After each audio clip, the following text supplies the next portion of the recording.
Hello সবাইকে আসসালামু আলাইকুম। চলুন আমরা রান্নায় চলে যাই। শিমের বিচিটাকে আমি সারা রাত ভিজিয়ে রেখেছি। এখন শিমের বিচির এই কালো খোসাগুলোকে ছাড়িয়ে খুব ভালো করে ধুয়ে নিয়েছি। একটি প্যানে তেল দিয়ে নিলাম। তেলটা কিছুটা গরম হয়ে এলে দিয়ে দিব পেঁয়াজ কুচি। পেঁয়াজটাকে নেড়ে চেড়ে হালকা ভেজে নিব। দিয়ে দিব আদা বাটা, রসুন বাটা। শিমের বিচি বা বুটের ডাল, মুগ ডাল এগুলোর সাথে আদা বাটা বা রসুন বাটা দিলে খাবারের স্বাদটা অনেক গুণ বেড়ে যায়। আমি তেলটার সাথে আদা রসুনটা ভালো করে কিছুটা কষিয়ে নিয়েছি। এ পর্যায়ে একটু পানি দিয়ে দিব।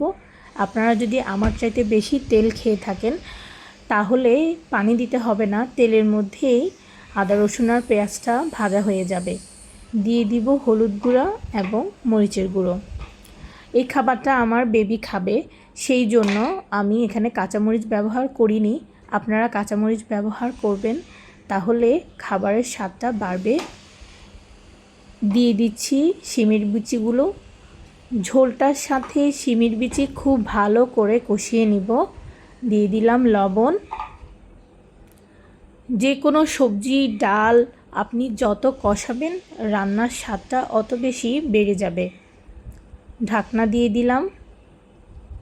এই যে শিমের বিচি কষানো হয়ে গেছে, এখন দিয়ে দিব উতরানো গরম পানি। এই উতরানো গরম পানিটা দেওয়ার কারণে আমার শিমের বিচিটা দ্রুত সিদ্ধ হয়ে যাবে। প্রায় আধা ঘন্টা পর আমি এসেছি। শিমের বিচি সিদ্ধ হতে কিছুটা সময় লাগে। আমার আগুনটা আমি মিডিয়াম লো ফ্লেমে রেখে গিয়েছিলাম। শিমের বিচি 80% সিদ্ধ হয়ে গিয়েছে। এখন দিয়ে দিব মিষ্টি কুমড়া। মিষ্টি কুমড়াটাকে ডাল এবং ঝোলটার সাথে ভালো করে কষিয়ে নিব। এরপর আপনি আপনার পছন্দ মতো ঝোল দিয়ে নেবেন।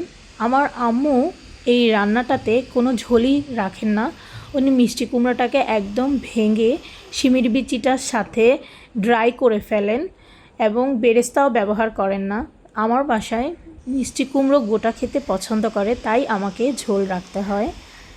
বেরেস্তাটা অবশ্যই দিতে চেষ্টা করবেন, তাহলে খাবারটা খেতে ভীষণ মজা লাগবে। এ পর্যায়ে দিয়ে দিব জিরা টালা গুঁড়ো।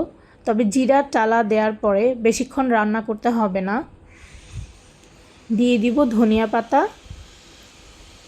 জিরা টালা এবং ধনিয়া পাতা দেওয়ার পর আমি 1 মিনিট জাল দিয়েছি।